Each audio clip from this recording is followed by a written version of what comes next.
For the record, I'm here on special visitation. Okay. For that name. I'm not here as myself. I'm kind of doing different things. Well, you've been known as Tracy Moore. Yeah, but I don't know what that means. Yeah, Judge, if we're gonna play this game, I'm asked for a default enter now. I can't do that. I'm just saying. well, oh wait. So, ma'am, who was this comment? I didn't hear. I'm sorry. he was saying that if you're not Tracy Moore occupant, and there's no other occupants here. Well, I'm not an occupant. I'm here because this is my home. You know, and it's a consumer good, and It's a consumer good. it's my home. It's where I live. Well, it's not. I have more than What are you getting consumer good from them? You don't, UCC? No, What's in that? Because a home is not a consumer good. It is. It's where I live. It's an essential consumer good. Yeah, because it's where I live. Okay. Yeah. So, I lay my head. So what is your name? Just say I'm here on behalf of. You can't be here on behalf of anybody unless you're a lawyer. Well, The lawyers are the only people that can come on behalf of someone. why though? What? Yeah, I mean, why? How? That's the rules. Somebody. You know, and occasional, if you might have some kind of court order for guardianship or something, you know, you might be able to appear that way, but otherwise, no. Well, again, I'm here on special visitation. And what's a special visitation? Who are you visiting? Well, I'm visiting here, but Okay. I'm not. I don't know about the like. Okay, well, we need to have some occupants or Tracy Moore. We don't have occupants of Tracy Moore. He's right. There's nobody here because you cannot appear on behalf of somebody. Well, I'm here. I'm not appearing. I can't appear. I'm not a ghost. I'm a real woman. I'm a natural person. Well, ma'am, I don't know what you mean. We're looking for the real person, woman, natural person of Tracy Moore. Where is she? But she can be her. She what? She can be here. But where is she? Because if she's not here, and we don't have anybody else that occupy the premises that are at issue, then he's entitled to a default judgment because nobody's here. No, I'm here and. Well, who are you? You keep saying you're on behalf of somebody. I don't even know who you are. The case just says occupants. We had somebody named Tracy came before. Beneficiary? But what? Can we put beneficiary? Can you be a beneficiary? Yeah. No, you have to be the person or that's occupying the premises.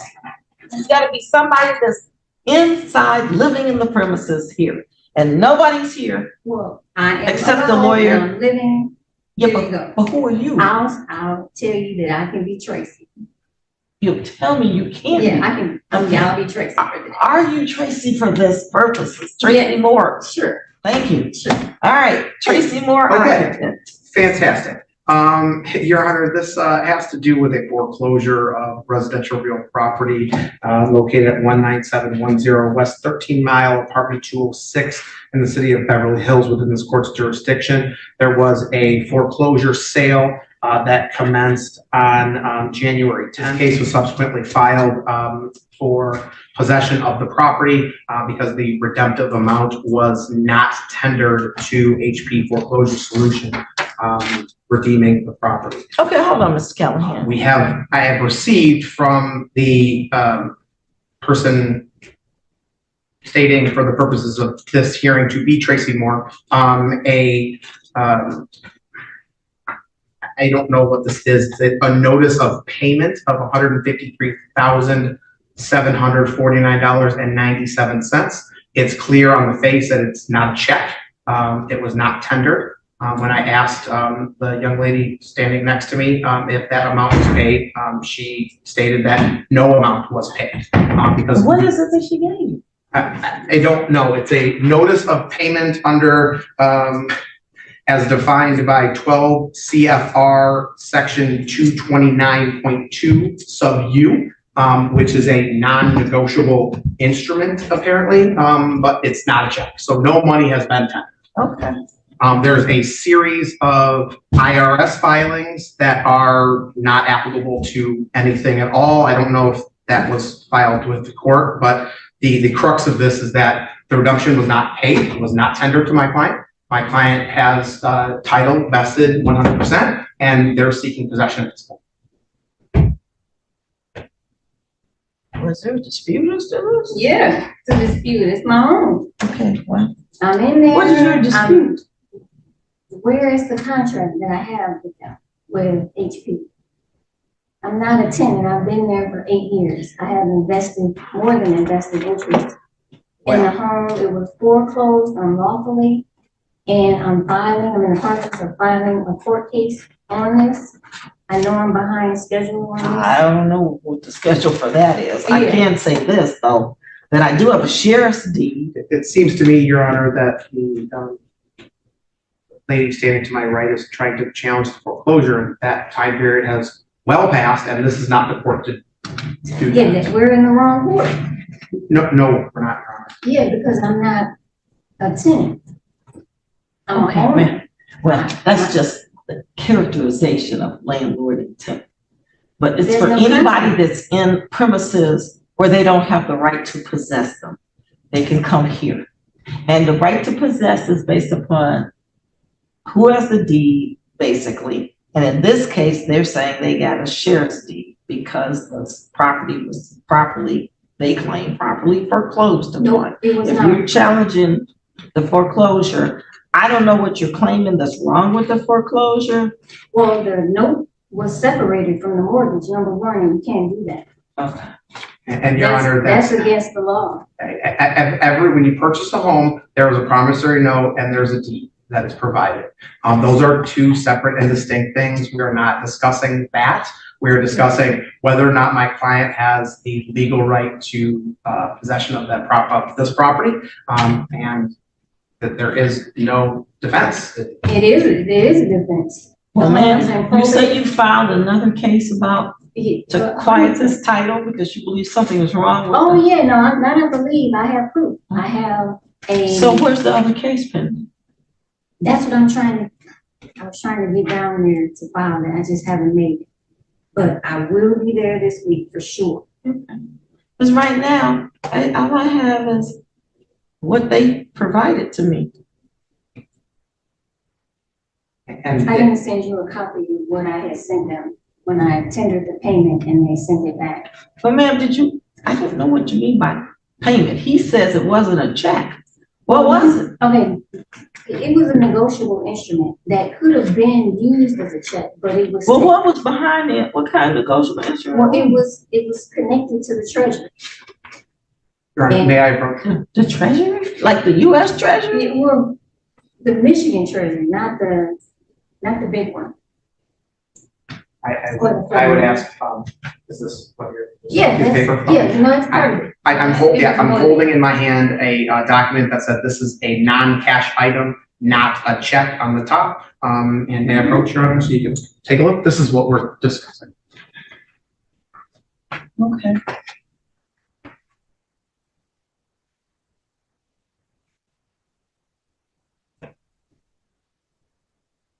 I don't know what this is. It's got some numbers on it.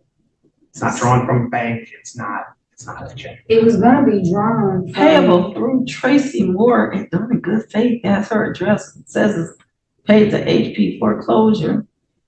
And then it Yeah, has one- United States Treasury, Yeah, Pennsylvania one- Avenue, cool. real property for set off an adjustment.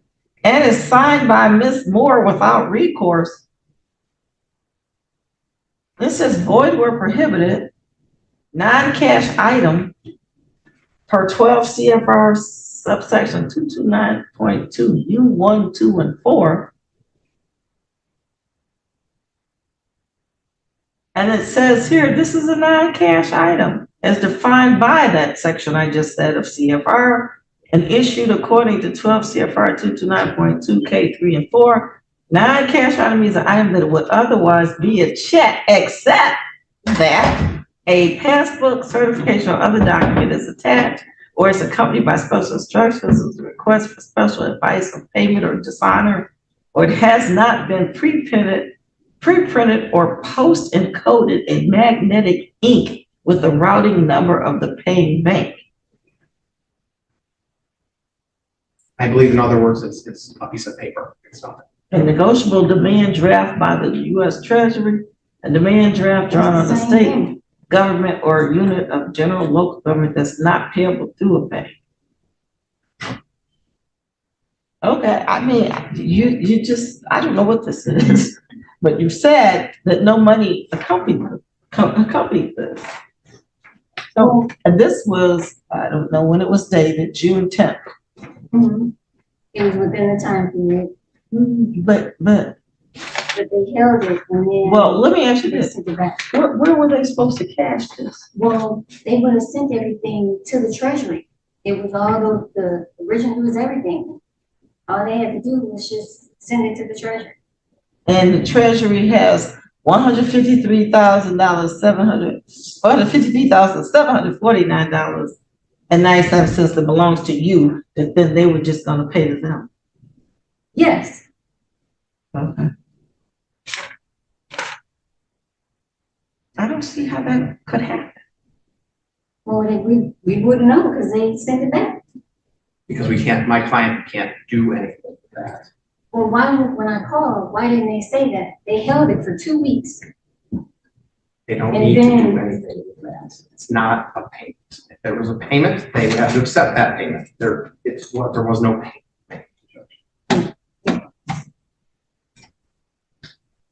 So, other than your issues thinking that something's wrong with the foreclosure itself.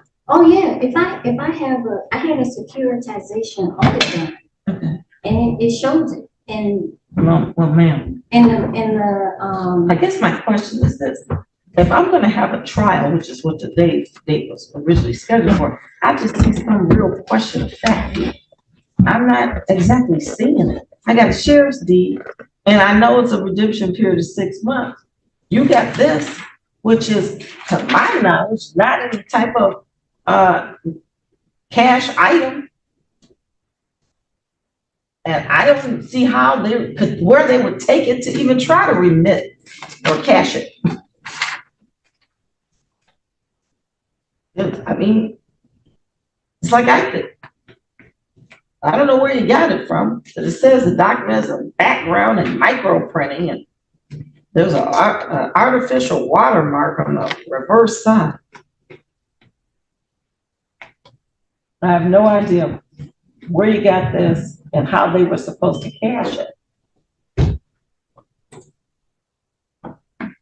just needed to send it in.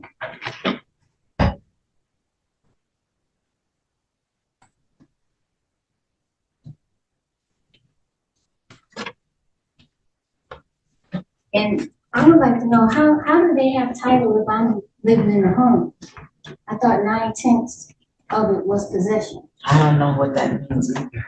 I can tell you that they went through what is known to be a valid process in Michigan, which is a foreclosure by advertisement. That is so not constitutional. And that was why I had brought up your oath also, to kind of make sure that I got a little help, because you took an oath to uphold the Constitution. And that, I'm very fully willing and able and capable of doing that. But where's the constitutional issue here? well, that's This is a matter of Michigan statute. no, but it's not a law. Statutes are not laws. Okay, well then what are they? What do you mean, what are they? If they're not laws, what are they're on the They're book? not. They're on the not books as God's- laws in but this they're not state. God's So I'm not laws. sure if they're not laws to you, what are they? No, I mean, they're laws in a sense, but not laws by the Constitution. They're not laws made from Congress. Congress makes the Well, law. ma'am, there's federal law and there's state Yes, law. but yes, but state comes from the federal. No, it doesn't. What do you mean it comes Well, from it? not- Do you realize you got 50 sovereign states here that can do their own thing? Correct. Separate and aside from what the federal government does. And they do it all the time.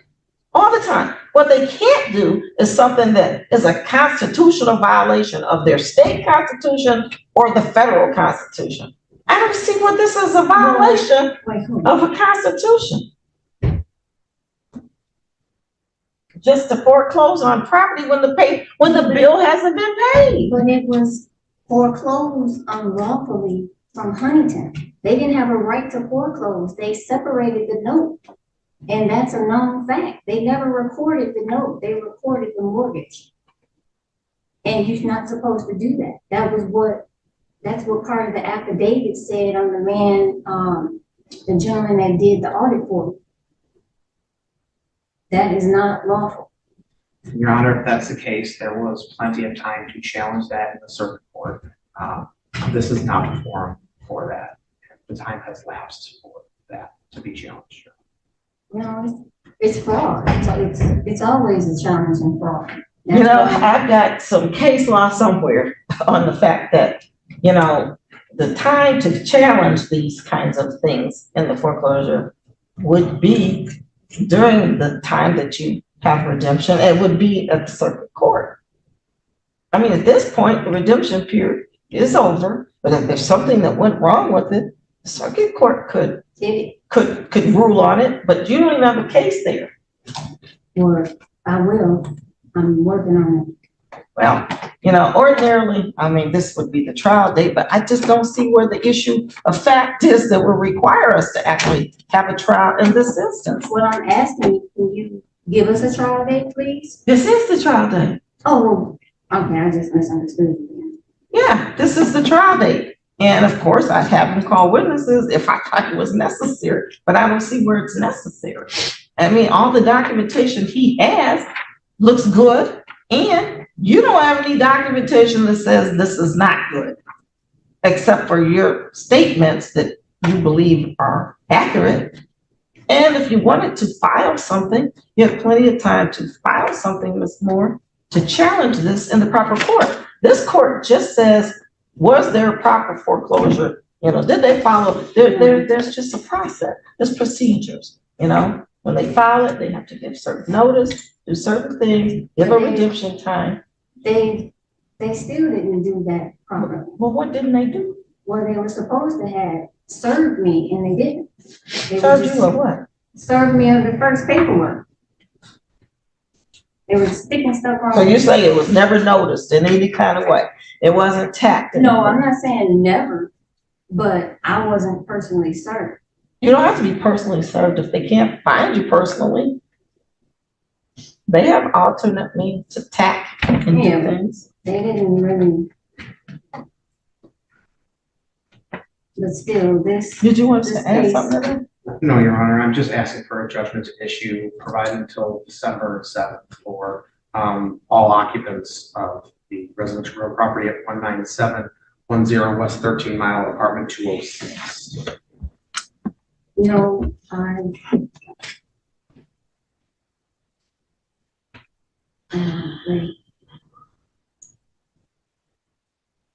Okay, well, the court is constrained to have to grant his relief because they don't see the issue of fact here for trial. It appears based upon a review of all the documentation that's been provided that there was a valid foreclosure sale, redemption period has passed. There was some type of something proffered that doesn't appear to be known legal tender for the, I guess, the redemption amount. And if there is any question about the foreclosure itself or the validity of this tender, I think at this point should have been litigated at the circuit court. So I'll go ahead and give the judgment of possession for the plaintiff. I object. Yeah, and you'll have, after I sign this judgment, you'll have 10 days to file an appeal.